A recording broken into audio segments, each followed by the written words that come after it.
Bienvenidos a Documenta 20.1, el programa de TV UNAM que muestra y discute la realidad a través del arte documental. Vamos a ver a continuación el trabajo Violación en los Campos, que habla y muestra narraciones de mujeres migrantes indocumentadas que van a los campos de Estados Unidos a trabajar y son algunas de ellas abusadas y violadas sexualmente.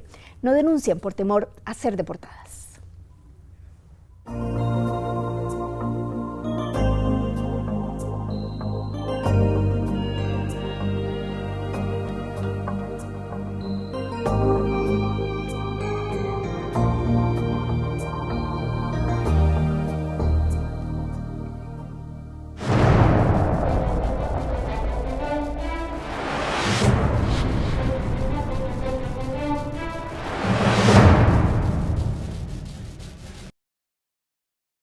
Impresionante la temática de este documental, Violación en los Campos, y para hablar de este trabajo tenemos dos especialistas a quienes doy la bienvenida, a la doctora Antonieta Barrón. Ella es profesora e investigadora de la Facultad de Economía de la UNAM, especialista en economía campesina y jornaleros agrícolas y empleo rural. Muchas gracias por estar aquí. También está con nosotros la doctora Elisa Ortega Velázquez, es investigadora de tiempo completo en el área de Derecho Internacional, licenciada, maestro y doctora en Derecho Público. Muchísimas gracias a las dos por estar aquí.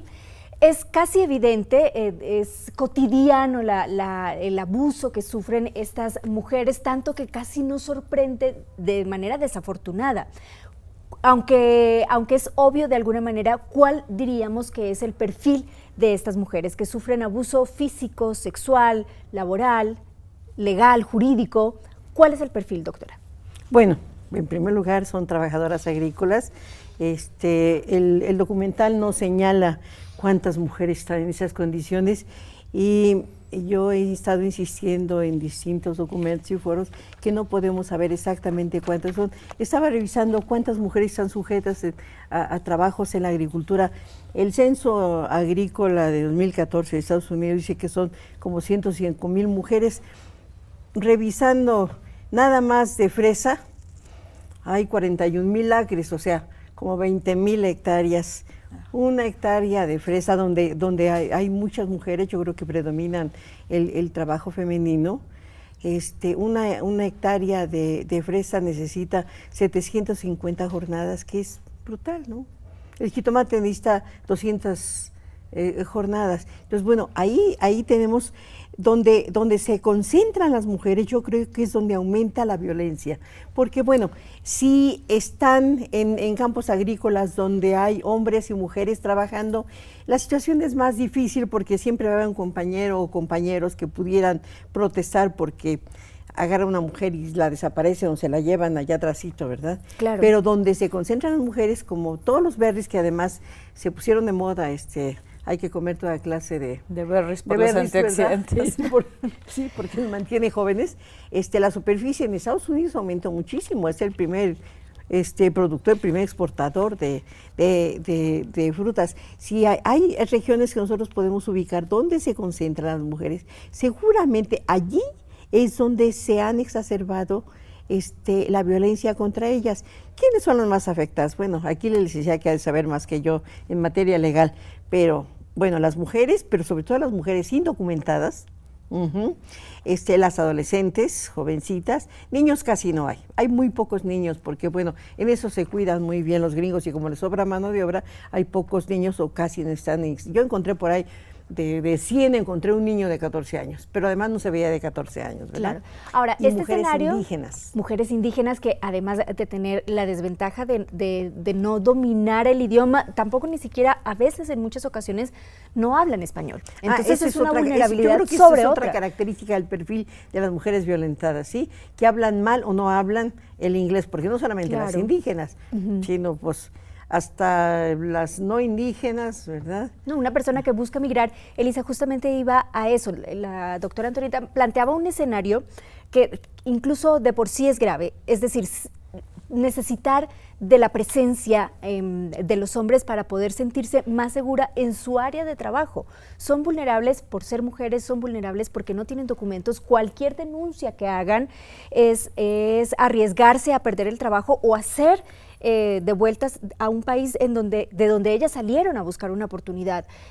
Son abusadas sexualmente porque el mayordomo, las personas, sus jefes fácilmente pueden decir, como lo dicen en el documental, era una relación consensuada. Sí, bueno, en primer lugar me gustaría anotar que este tipo de mujeres, pues bueno, sufren diversos grados de vulnerabilidad. Por un lado, por el género, por ser mujeres. En segundo término, por ser migrantes. En tercer lugar, como bien decías, por ser irregulares o indocumentadas. El estar indocumentados en Estados Unidos pone a las personas migrantes en un estado tremendo de vulnerabilidad y de invisibilidad.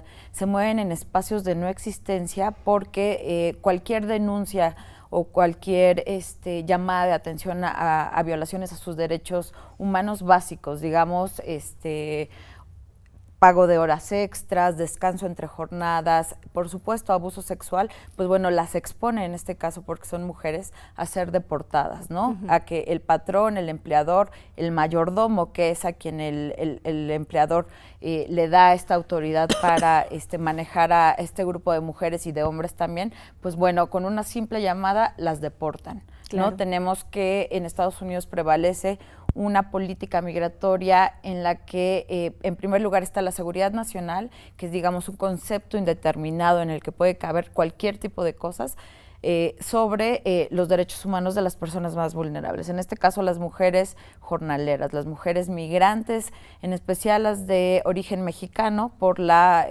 obviamente por la proximidad geográfica y que hace que México sea un país exportador de una mano de obra calificada, barata, flexible.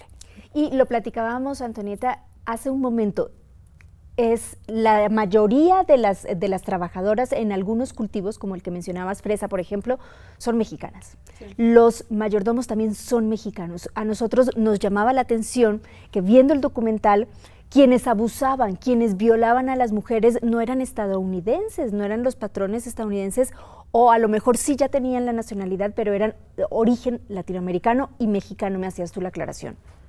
Yo creo que habría que distinguir los grandes productores, pues contratan a mexicanos, ¿verdad? Que con una mentalidad diferente, ¿verdad? No, y que sepan manejar, en este caso, a la población, objeto que, exacto, a las que les van a laborar, claro. En los campos, ¿no? Claro. En los campos de cultivo.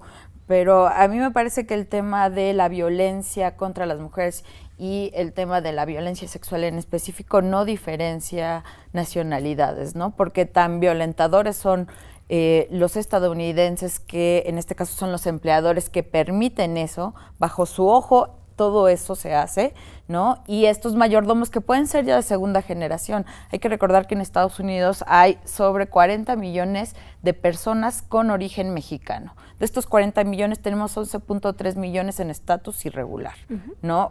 Tanto hombres, mujeres, niños, niñas y adolescentes, ¿no?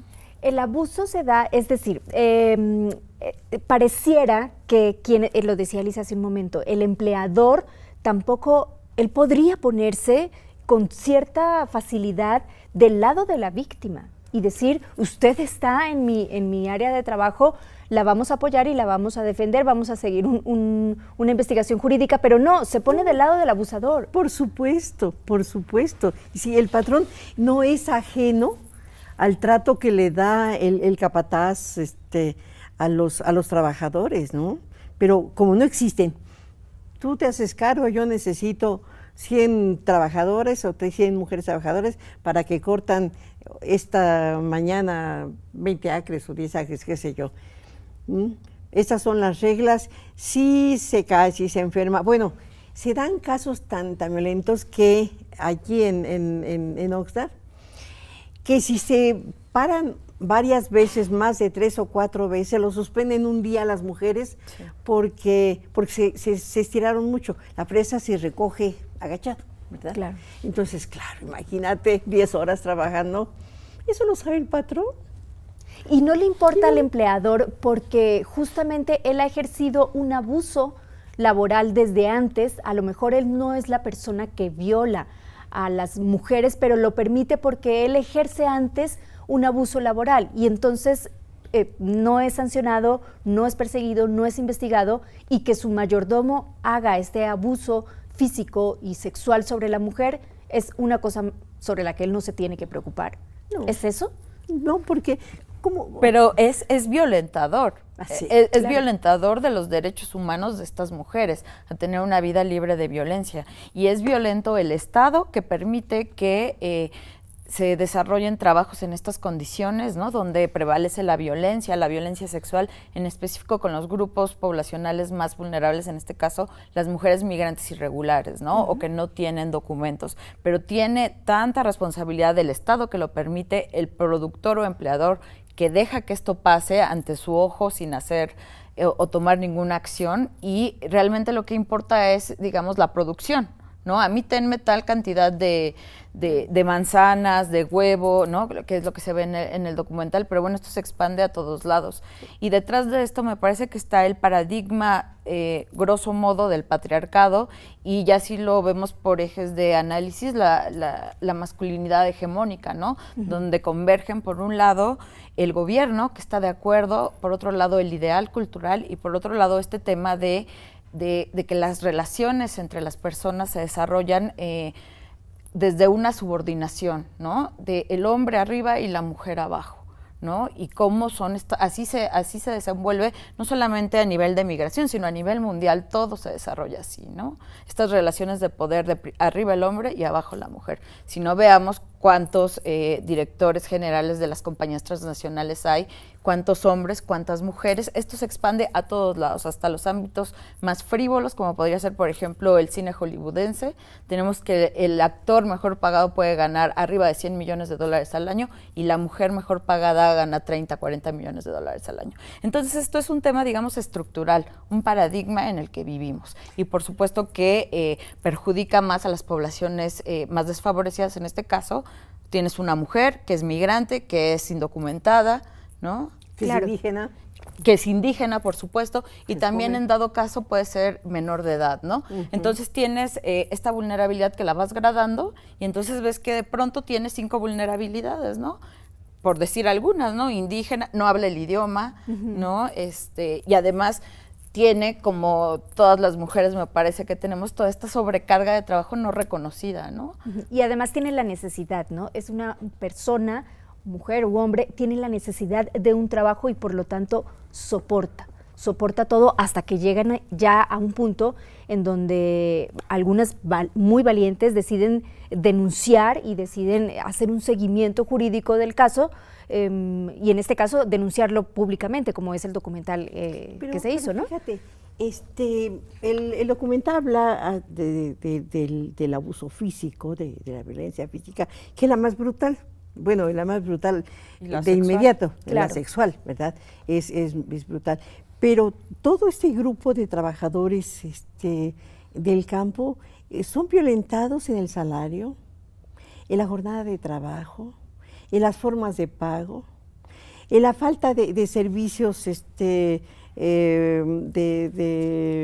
seguridad social. Básicos, sí, los básicos. Porque yo le preguntaba a un señor, bueno, ¿y cómo contrata usted a jornaleros ahí en Oxnard? Tienen que entregar la tarjeta de seguridad social, que alquilan, le compran a un señor que tiene una tarjeta, le pagan $100 o $150 por usar la tarjeta un año. Y entonces el empleador decía, bueno, si se ve más o menos legal, lo contrata. Pues, Claro. Antonita, y ahora que regresemos de una pausa, quisiera que continuara con esto, pero además platicarnos de cómo también se ejerce un abuso en México y que nos cuente qué pasa en Canadá, por ejemplo, que es un país donde también se usa mucho la mano de obra de nuestros países latinoamericanos. Vamos a una pausa y regresamos con más de esta discusión del documental Violación en los Campos. Violación en los Campos, un trabajo que narra y refleja el abuso, la violencia sexual que se ejerce sobre mujeres que trabajan, mujeres migrantes que trabajan en Estados Unidos. Y Antonieta, cuando yo te comentaba o te pregunté qué te parecía, tú me dijiste, ojo, pasa en México también. Y en Canadá la situación no es tan distinta. Hablemos de estos dos casos. Mira, en el caso de México, la última cosa que encontré después de que se logran organizar un grupo de jornaleros agrícolas en San Quintín, ¿qué hace el patrón? intensifica la jornada de trabajo. Si antes les pedía que podían cortar 35 cubetas de jitomate, hoy cortan 100, 110, 120. Les dice que les va a pagar 1.5, 1.15, 1.20, 2 pesos por cubeta adicional. Al final, como cobran 200 pesos, son conscientes que cortaron más, que tenían que pagar los 125, 130 y no les paga nada. El Seguro Social dice, yo no los puedo asegurar porque no identifico al patrón. ¿Sí? Te contrato en una plaza en la mañana, grito, necesito 35 gentes para cortar jitomate. ¿A cómo el jitomate? A tanto. Se suben los 35. Termina la jornada, te pago. ¿Sí? Bueno, ¿dónde está tu número de seguridad social? ¿Con quién te contrataste? ¿Cuántas horas te contrataste? Trabajan, le dice, vas a trabajar de las 7 de la mañana a las 11 de la mañana, a 12 del día. Llegan y le dicen, no, pues va a ser hasta la 1 de la tarde, 2 de la tarde, o va a ser hasta las 5, va a ser hasta las 3. Ya trabajaron de las 7 a las 8, a las 9, a las 10, a las 11 se quejaron y a las 12 lo corren. ¿Sí? ¿Canadá? Bueno, y no pasa nada en este país. Sí, no pasa nada. Y en Estados Unidos la ley dice, no dice que se tienen que trabajar 8 horas o 9 horas. Dice, puede trabajar hasta 12 horas. Pero en las épocas intensivas, trabajan 13 horas, 14 horas, 15 horas. ¿Verdad? ¿Y quién va a decir no? Si y además, de eso depende que te vuelvan a contratar además en la siguiente cosecha. Tienen un auge de seguridad social que no le corresponde porque la alquiló. Claro. ¿Es distinto Canadá? No, bueno, no es distinto. El problema es que cuando regresan no saben cómo hacer el trámite para rescatar, para tener derecho a una pensión, ¿verdad? Porque hay gente que trabajó 20 años, ¿verdad? 22 años, 23 años. Y entonces, ¿y ahora cómo le hago? Le pregunta al gobierno mexicano, oye, ¿y cómo me pensiono? Y no conozco gente que lo haga, pero en condiciones de vida y de trabajo sucede exactamente lo mismo. Exactamente lo mismo. Que es un caso, es un poco lo que decía Elisa, esta masculinidad hegemónica que al final sería pues un machismo del sistema y del estatus en el que estamos viviendo, cuando hay, por ejemplo, violaciones en las universidades, y eso pasa aquí en México, hemos visto aquí los casos, y en Estados Unidos y en todos los países. La chica que dicen que se suicidó. Claro, no, y dicen también, es que esta niña estaba tomando, esta niña consumió drogas, esta niña provocó... La falta corta. Claro, y entonces a nadie le parece, dentro del sistema, que se deba o que amerite una investigación y un castigo, porque es casi aceptado. De hecho, lo que vemos en estos casos es como hay una transferencia de la culpa de la que supuestamente es la víctima, acaba siendo la culpable. Por ejemplo, recuerdo que en el documental decía uno de los mayordomos, es que la señora me abrió la puerta, estaba en una bata de dormir roja. Es decir, traduciéndolo a su lenguaje es, ella tuvo la culpa, ella me provocó, claro. Ergo, yo la violenté sexualmente. Y eso pasa aquí en México. Recuerdo el caso de Campo Algodonero, acá, las muertas de Juárez, que fue llevado ante la Corte Interamericana de Derechos Humanos. Es realmente asombroso y muy indignante cómo actuaron las autoridades del estado de Chihuahua en esos tiempos, porque trasladaban y se sigue trasladando la culpa a la propia víctima, en este caso la mujer, ¿no? Recuerdo declaraciones del gobernador Francisco Barrio que decía, la gente buena se queda en su casa, ¿no? Y no anda saliendo fuera de su casa después de las 7 de la noche, ¿no? Porque si sales, sabes a lo que te atienes. Y decía claro. Eso, esa era la postura del procurador de Chihuahua y del gobernador, ¿no? Y así fue como con esa perspectiva de género, fue como se manejaron los casos de las muertas de Juárez. Y es lo mismo que pasa cuando va una chica y denuncia una violación. Le dicen, pues es que traías una minifalda. Tú provocaste que te violentaran, ¿no? Entonces, la víctima acaba siendo la culpable porque transferimos esa culpa a las mujeres. Y es impresionante el trato también que se le da en este caso de los mayordomos que abusan sexualmente de las mujeres. Los cambian como si fueran sacerdotes acusados de pederastia o que cometen una violación contra un niño. Los cambian simplemente de estado o de plantación. Sí. Eso hace el empleador y pareciera que ya no hay nada más que hacer, porque no entonces el problema está solucionado. Ahí se queda, no pasa nada, ¿no? La pregunta es que me hago es, ¿cómo podría la gente encontrar un mecanismo, un camino para que le hicieran justicia. Jurídicamente, a nivel de derecho, ¿existe ese camino? Pues yo primeramente, antes de llegar a jurídicamente, lo vería a nivel estructural, a nivel de paradigma en el que vivimos, ¿no? Para poder llegar a una igualdad necesitamos la ayuda de los hombres. Necesitamos que ellos renuncien a esos privilegios que tienen a costa de nosotras, ¿no? Pero para eso se necesita su ayuda. Y en ese sentido recuerdo esta campaña de la ONU de He for She, y tiene toda la razón del mundo. Necesitamos que ellos actúen, porque ellos son finalmente quienes tienen todos los privilegios o la mayor parte de los privilegios. Y si no, miremos cuántas presidentas hay a nivel mundial, todos los cargos importantes, quienes los ostentan en mayor medida son hombres, ¿no? Pero entonces necesitamos esa renuncia de privilegios de parte de ellos y que a partir de ahí empiece un cambio estructural que se refleje finalmente a nivel institucional y a nivel jurídico de leyes y regulaciones, ¿no? O sea que institucionalmente tú no puedes comenzar por ahí. Yo yo creo que no. Yo claro. creo que sí. Yo creo que no, porque tiene que ser. Yo veo, por ejemplo, la ley a favor de la vida de las mujeres, de una vida libre de violencia. Por ejemplo, tenemos este mecanismo de la alerta de violencia de género, ¿no? Yo participo en el grupo que estudia si se activaba o no la alerta en el estado de Veracruz, que es un estado donde prevalecen los feminicidios y una violencia contra las mujeres muy importante. Este mecanismo de la violencia, de la alerta de género, por ejemplo, es un mecanismo institucional, pero que no tiene dientes, es decir, no hay sanciones, es como un mecanismo a medias, ¿no? ¿Por qué se establece así? ¿No? ¿Por qué se legisla de ese modo? ¿No? Yo me pregunto. Porque conviene el sistema y porque cambiar las cosas cuesta mucho dinero, trabajo, conciencia, intelecto, que muchos no están dispuestos a entregar ni a pagar ese costo. En Estados Unidos, si una mujer, por ejemplo, que tiene todas estas carencias de las que hablábamos, es migrante, no tiene papeles, su trabajo, su subsistencia depende de ese trabajo en los campos, es abusada sexualmente y si es violada, ella puede ir al consulado.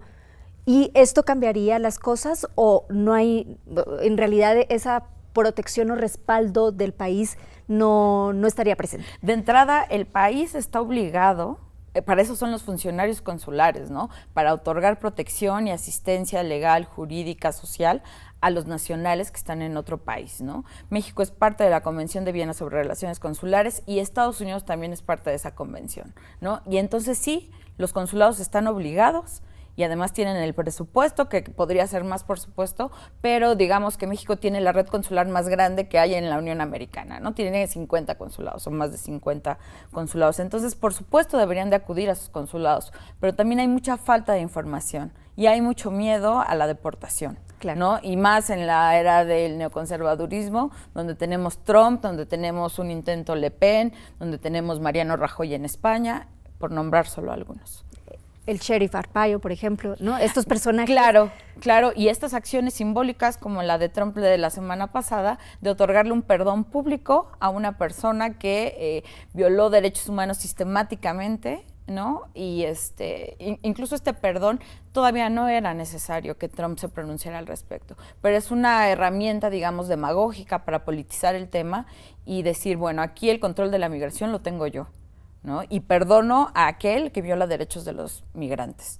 E incluso cuando, con lo que está diciendo, que va a regresar o a deportar a los jóvenes que han hecho parte del programa DACA, son programas que ha costado muchísimo trabajo tener dentro de Estados Unidos y él lo que está diciendo es, incluso lo que hemos logrado legalmente ya no nos funciona porque no queremos seguir siendo ese país que reciba migrantes ilegales.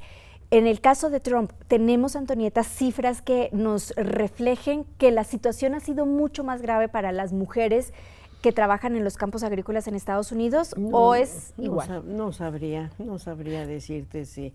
Pero yo le hablé a una persona que tiene apoyo a jornaleros agrícolas en Oxnard y me decía que la gente tenía miedo a salir a las plazas donde tradicionalmente los contratan porque se los podían llevar, ¿verdad? Claro, la amenaza de deportación es constante y a mí me parece que sí, las mujeres están en una situación más afectada, muy vulnerable, o sea, en Estados Unidos y aquí en México.